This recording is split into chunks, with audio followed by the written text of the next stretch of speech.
खुलुमबाय लोगोफोर जोंनि लाब्रा बड' कार्टुन चेनेलाव गासिखौबो बरायनाय थाबाय लोगोसे नोंथांमोनखौ जोंनि गोसो गोरबोनिफ्राय गासिखौबो साबायखर बावहरनाय थाबाय मानो होनोबा नोंथांमोननि अननाय आरो थुलुंगानि थाखाय जों दिनै 10K साबस्क्राइबार बुथुमना लानो हाबाय बेनिखायनो नोंथांमोनखौ जोंनिफ्राय रोजा रोजा साबायखर बावहरनाय थाबाय बेबायदिनो नोंथांमोननि थुलुंगा आरो अननाय मोनबाय थागोन होननानै जों आसा खालामो आरो जाय बिथांमोना गोदान बिथांमोनाबो अननानै जोंनि चेनेलखौ जाहाथे साबस्क्राइब खालामलाङो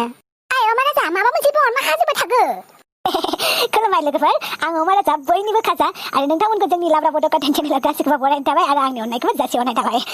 बेबायदिनो नोंथांमोना जोंखौ अननाय होबाय था आरो जोंबो मोजां मोजां भिडिअ नोंथांमोनखौ मिनिनो ओइ मा होनोमोनलाय नोंसो ससेखौ होनो हादोंलै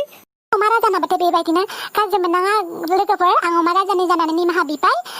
नोंथांमोना बेबायदिनो जोंखौ अनसायबाय था आरो जोंनि भिडिअसफोरखौ नायलांबाय था आरो जोंखौ थुलुंगा हरबाय था स' नोंथांमोनखौ जोंनि गोसो गोरबोनिफ्राय आरोबाव रोजा रोजा साबायखर बावहरनाय थाबाय